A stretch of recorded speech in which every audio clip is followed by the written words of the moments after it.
about the gangs of grannies in China. Wow. All right. And there Did not you go. know that was occurring. That is what I have in the bizarre file. All right, our next guest is ready to go. Let me play just a short interlude before we bring him on as to what he is capable of, and then some. Yeah.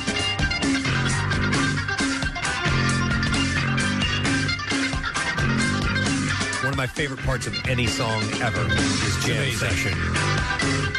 The Even Grumpier Old Rock Star Tour is invading North America, and on the 29th, he will be performing at the Scottish Rite Auditorium. Please welcome the one and only from Yes, Mr. Rick Wakeman, to our program. Rick, good morning.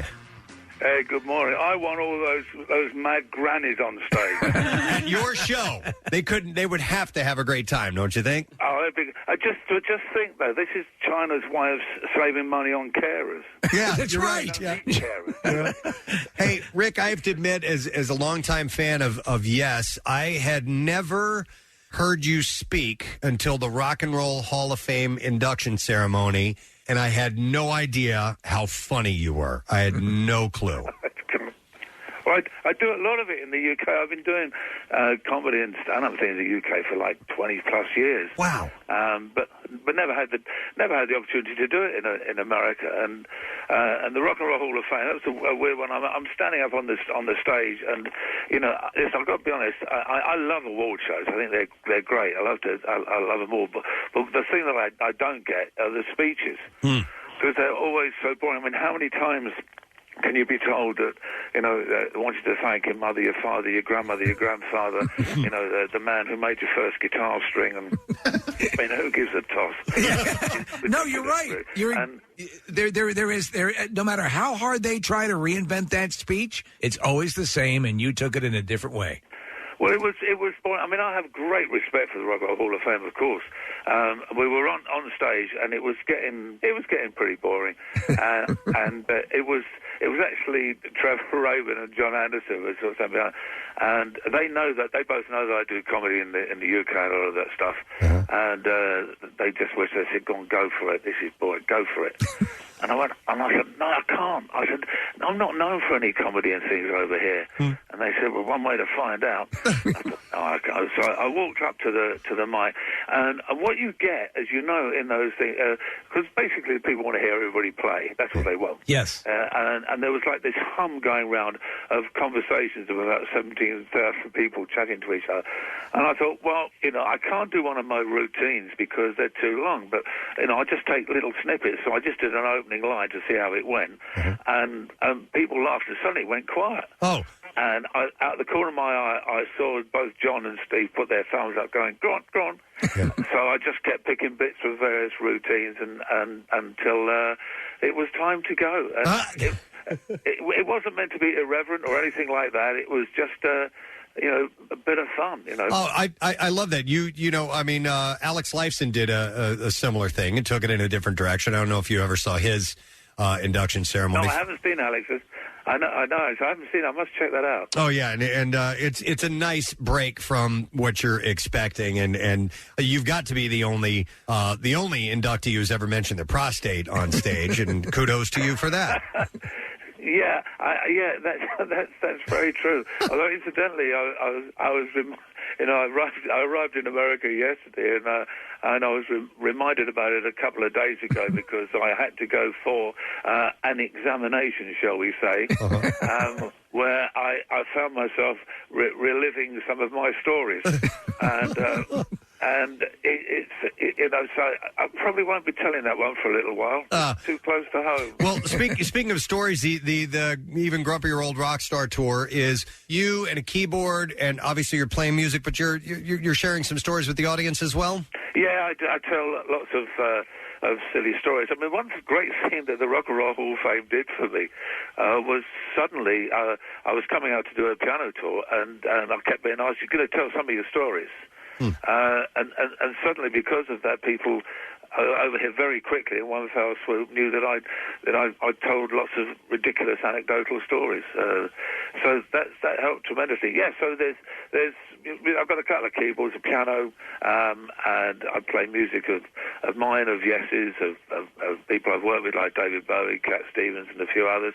and then in between tell some completely ridiculous stories that all have a semblance of truth to them. I love the concept of the evening with, and that you're getting sort of a context of things. Obviously, you're a solid storyteller, and you have that humor, which helps, and that just makes it a more comprehensive thing. You're not going to get someone who's going to walk off the street and say, "Oh, Rick Wakeman, I've never heard of him, but I'm going to take in the show." No, you're going to get people who are really fans of your stuff, and it gives them an extra layer, to attach to it. I love the behind the scenes. I love, the life experiences during, certain pieces of music and what you're going through. And anyone who's a fan is going to love this. And I count myself in the ranks of massive Yes fans as well. So, in general, when you put together something like this, because you've done sort of the separate elements, on their own, was this a lot of fun, or was it a little bit more difficult than you thought it would be? No, it's a lot of fun. The difficulty comes is because, it's actually in some ways it's harder being on your own, and in some ways it's easier. The harder side of it is that the focus is totally 100% throughout the entire show on whatever it is that you're doing. The easy and fun part is that, unlike with a band where you have a fixed set of what you're going to do pretty much and what you're going to say, when it's this show, if something happens, which often does, I arrive in a town and somebody might say, "Hey, do you remember 10 years ago you were here and you this happened?" And you go, "Oh, I remember that. I could throw that in." So you throw that in the show, and then you suddenly then do a different piece. That leads you on to another piece, and sometimes the show can be a lot different from the night before. Not that it's planned like that, because it just sort of happens. So that is the great advantage of being on your own, because you can do anything you like. Right, and that's fantastic. And it also has that great thing of making every show like an opening night, which is great. You have that, you have that fluidity, which is great. And I wanted to ask you, though, you're known for being very fan friendly and for meeting audience members and stuff like that. Will that be a part of this show as well, or how are you handling it? We do.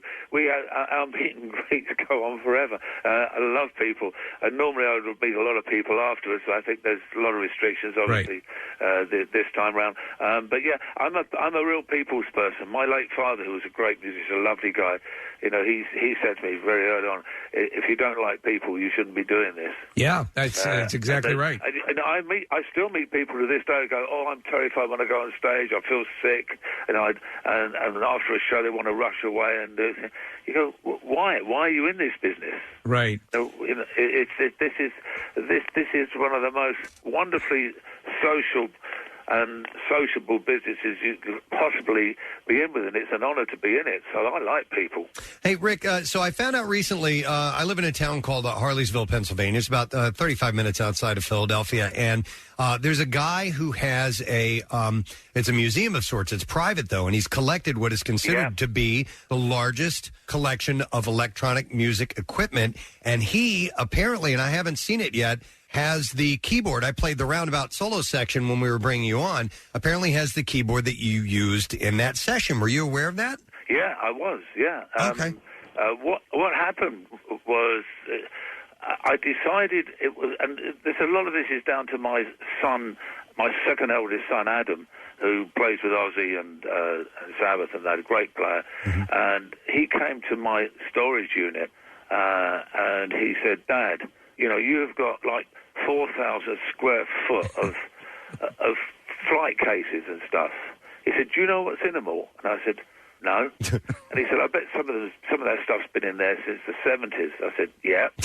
And he said, "That's tragic. You should be ashamed." And I said, well, why? It's all part of nostalgic, my heritage and things." He said, "Yeah, and what good's it doing?" Yeah. And he said, "There are people out there who would love to see that stuff, have that stuff, and get it working and repaired and used.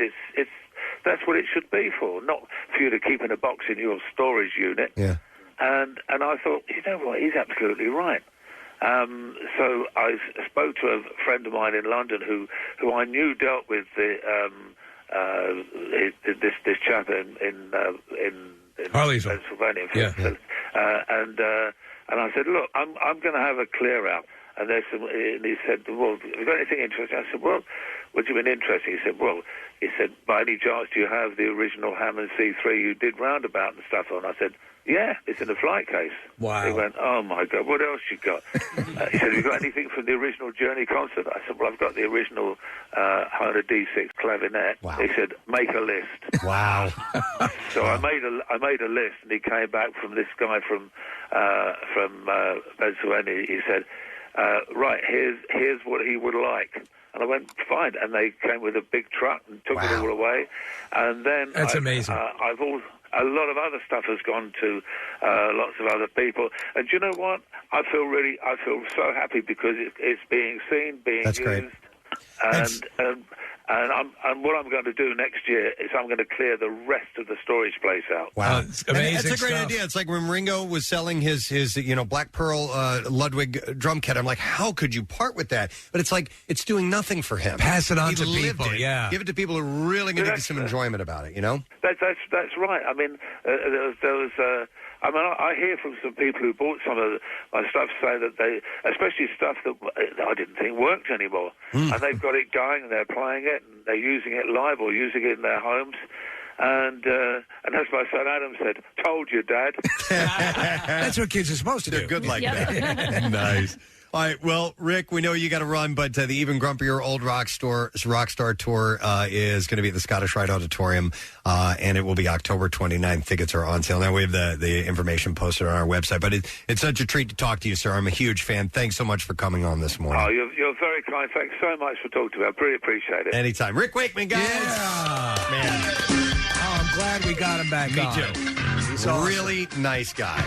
I love that. Now, everything he was saying was right in our wheelhouse about what you got to like people if you're doing what you're doing. And I had always thought of him as, because like he wore capes on stage, and I always thought of him as kind of this mystic auteur. Yeah, like he didn't talk to people or anything. Right. He's such a unbelievable keyboard player. That was kind of like this untouchable musician, but it turns out he's hilarious and he's a people person. One of the best concerts I ever saw, at the Nassau Coliseum years ago, and I still, you remember those moments? Oh yeah, when you cannot believe what you're seeing, and the musicianship was just stellar. Nice. Love this part. All right, and with that, we're going to take a quick break, and I have a few more of those movie passes to give away. Halloween Kills, and it is tonight at 7 o'clock. You want to go? UA King of Prussia. We will take 6 callers, actually. 215